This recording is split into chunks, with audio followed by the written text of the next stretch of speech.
अस्सलाम वालेकुम स्टूडेंट्स, मैं हूँ रिजवान अली और आप देख रहे हैं यूट्यूब चैनल पीएमसी अकेडमी। तो पीएमसी ने अपनी वेबसाइट पे जो पेड टेस्ट अपलोड किए थे उसमें से हमने टेस्ट 1 के 143 क्वेश्चन सॉल्व कर लिए थे। आज हम स्टार्ट करेंगे क्वेश्चन नंबर 144। आपको वीडियो पसंद आए तो लाइक ज़रूर कीजिएगा, अगर पसंद ना आए तो डिसलाइक भी ज़रूर कीजिएगा ताकि मुझे पता चले कि मेरा मेथड अच्छा नहीं है, मैं इसके ऊपर और वर्क कर सकूँ। आपके पास कोई और MCQs हैं जो आप सॉल्व नहीं हो सकते, आप मुझे कमेंट सेक्शन में मेंशन कर सकते हैं, तो इंशाल्लाह मैं आपके प्रॉब्लम्स को सॉल्व करूँगा। तो आपका जो क्वेश्चन है वो है the source of X rays generation. आपने बताना है कि एक्स रे जनरेशन का सोर्स क्या है। तो आपके पास जो ऑप्शन है वो एक कॉपर है, हाइड्रोजन है, सोडियम है एंड एल्यूमिनियम।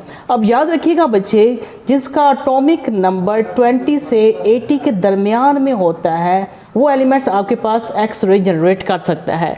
अब इन तमाम में से कॉपर ये आपके पास ऐसा एलिमेंट है जिसका एटॉमिक नंबर 20 से ज़्यादा है, तो ये आपका करेक्ट आंसर है।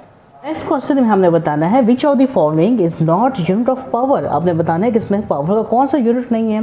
तो सबसे पहले आपके पास हॉर्स पावर है, ऑफ कोर्स ये पावर का यूनिट है। आपके पास 1 हॉर्स पावर 746 वाट की इक्वल होता है। सेकंड देखिए आपके पास किलोवाट है, किलोवाट आपके पास 1000 वाट की इक्वल होता है। नेक्स्ट आपके पास किलोवाट आ रहा है, इसके बारे में हम कुछ सोच सकते हैं जी, ये बिल्कुल पावर का यूनिट नहीं है, ये आपके पास एनर्जी का यूनिट है। तो यही और यही आपका करेक्ट ऑप्शन है। Question number 146 which radiation is used in smoke detectors. Smoke detectors में हम कौन सी रेडिएशन इस्तेमाल करते हैं जी? अल्फा, बीटा, गैमा या ऑल ऑफ दीज? भाई सिर्फ हम अल्फा रेडिएशन यूज़ करते हैं और कोई रेडिएशन यूज़ हम नहीं करते। Question number 147 step up transformer have dash turns in secondary coil. Step up transformer के सेकेंडरी कॉइल में टर्न ज़्यादा होते हैं, कम होते हैं या इक्वल होते हैं या ज़ीरो होते हैं? तो बच्चे आपका ऑप्शन वो है ए, ज़्यादा होते हैं। यहाँ पे मैंने कुछ डायग्राम्स भी बनाई हैं। दो तरह के ट्रांसफार्मर्स हैं, step up and step down. जो स्टेप अप ट्रांसफार्मर है उसमें सेकेंडरी के टर्न ज़्यादा होते हैं, प्राइमरी के कम होते हैं, और स्टेप डाउन में इसको ऑपोजिट कर लें, सेकेंडरी के कम होते हैं और प्राइमरी के ज़्यादा होते हैं। 148 in Young's double slit experiment fringes are very close to each other. भाई ये सारी कहानी है, कुछ भी हमें पता चलेगा इस स्टेटमेंट से पता चलेगा। आपने बताना क्या है, how can we increase the distance between fringes.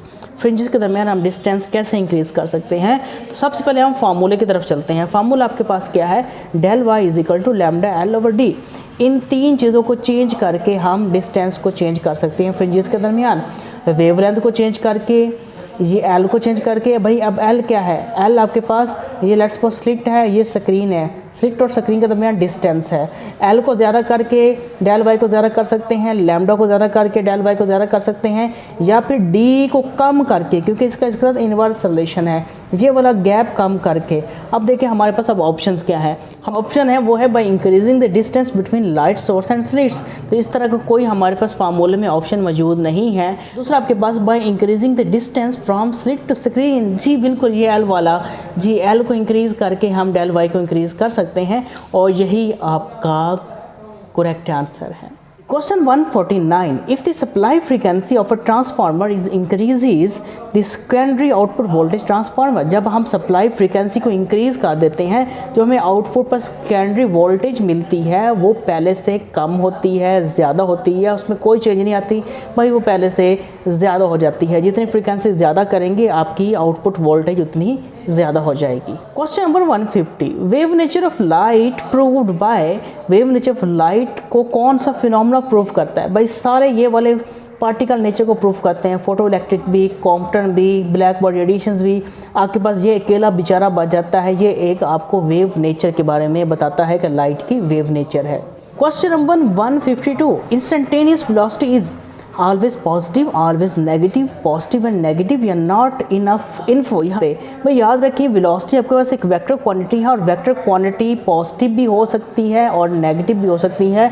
इसको ऑप्शन सी है। अगर यहाँ पे आपसे अगर स्पीड का जिक्र कर देता इंस्टेंटेनियस स्पीड, तो इंस्टेंटेनियस स्पीड हमेशा पॉजिटिव होती है, लेकिन उससे जिक्र किया है वेलोसिटी का, वेलोसिटी पॉजिटिव भी होगी और वेलोसिटी नेगेटिव भी होगी। Question number 153 if a rotating body is moving anti clockwise. अगर आपके पास रोटेटिंग बॉडी है वो एंटी क्लॉकवाइज मूव कर रही है, the direction of angular velocity is. Angular velocity की डायरेक्शन क्या होगी?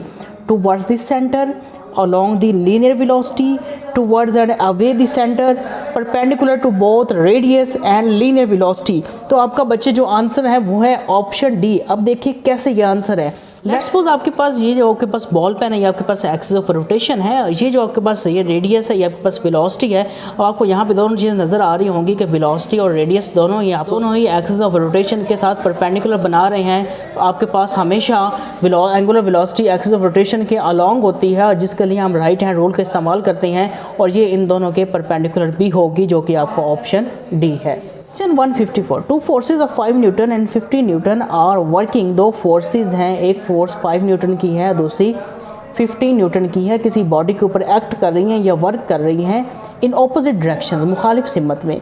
If the body displaces 5 metre in the direction of net force, अगर नेट फोर्स की वजह से बॉडी 5 मीटर का डिस्टेंस ट्रेवल करती है, तो फिर बताएं वर्क कितना होगा नेट फोर्स से। देखिए यहाँ पे आपके पास एक डायग्राम है, आपके पास यहाँ पे 15 न्यूटन की फोर्स लग रही है, यहाँ पे 5 न्यूटन की। हम नेट फोर्स कैसे निकालेंगे? 15 में से 5 को माइनस कर देंगे, आपके पास आएगा 10 Newton.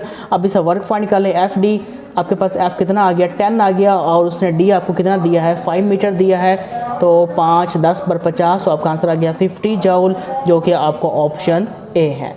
So 155, a force which acts on an object moving in a circle and is directed toward the center of circle। एक फोर्स का नाम बताएं जो बॉडी को सर्कल में मूव करवाती है और उसकी डायरेक्शन हमेशा सर्कल के सेंटर की तरफ होती है। भाई वो आपके पास एक ही आपकी अकलौती वाहिद फोर्स है, वो है आपके पास centripetal force. 156, in electron microscope which image is formed. कौन सी इमेज बन सकती है? 2 डायमेंशनल, 3 डायमेंशनल या 1 डायमेंशनल या एनी ऑफ दिस? भाई सारी बन सकती हैं आपके पास, एनी ऑफ दिस। 2 डायमेंशनल भी बन जाएगी, 3 डायमेंशनल भी और 1 डायमेंशल भी। Question 157, beats can be use to find. Beat हम इस्तेमाल कर सकते हैं क्या फाइंड करने के लिए? स्पीड फाइंड करने के लिए, फ्रीक्वेंसी फाइंड करने के लिए, एम्पलीट्यूड फाइंड करने के लिए, या वेवलेंथ। भाई यानी फ्रीक्वेंसी फाइंड करने के लिए हम इसका इस्तेमाल करते हैं। आपने अपनी टेक्स्ट बुक में पढ़ा भी होगा, how beats are useful in tuning musical instruments. जब भी हम म्यूजिकल इंस्ट्रूमेंट को ट्यून करते हैं तो उसका मतलब है हम उसकी फ्रीक्वेंसी को सेट कर रहे होते हैं या अननोन फ्रीक्वेंसी फाइंड कर रहे होते हैं। Question 158, charge body attracts uncharged body. जो चार्ज बॉडी है वो अनचार्ज बॉडी को अट्रैक्ट करती है किस फिनोमेना के जरिए, किस इंडक्शन के जरिए? इलेक्ट्रोस्टैटिक इंडक्शन या मैग्नेटिक इंडक्शन या दोनों?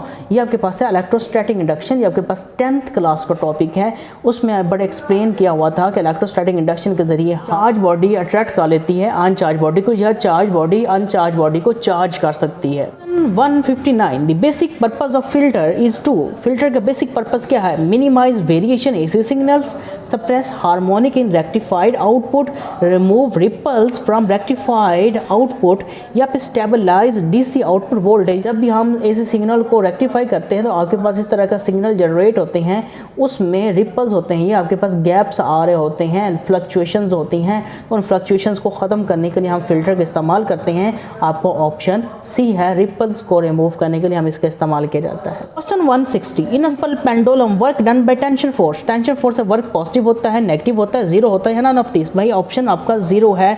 देखिए आपके पास एक सिंपल पेंडुलम है, इस कंडीशन में आपके वेट नीचे की तरफ एक्ट करता है, टेंशन ऊपर की तरफ, दोनों एक दूसरे से कैंसिल हो जाते हैं। जब सिंपल पेंडुलम यहाँ पे चला जाता है तो वेट नीचे है, टेंशन इधर है, तो वेट कि हम 2 कंपोनेंट्स में रहते हैं, एक कंपोनेंट इससे कैंसिल हो जाता है, तो टेंशन तो ख़त्म हो गई, इसलिए टेंशन से कोई वर्क नहीं होगा। Question 162, minimum energy required for pair production. भाई पेयर प्रोडक्शन की जो मिनिमम एनर्जी है वो है 1.02 मेगा इलेक्ट्रॉन वोल्ट। अगर आपने फाइंड करनी हो तो इस फार्मूले से कर सकते हैं, इज इक्वल टू 2m0c²। यहाँ पे आप इलेक्ट्रॉन का मैस पुट करेंगे, क्योंकि एक इलेक्ट्रॉन होता है और एक पॉजिट्रॉन होता है, दोनों के मैस सेम होंगे क्योंकि दोनों एक दूसरे के एंटी पार्टिकल्स हैं, इसलिए यहाँ पे हम एक ही मैस पुट करेंगे, चाहे इलेक्ट्रॉन का कर लें चाहे पॉजिट्रॉन का कर लें, क्योंकि दोनों का सेम है।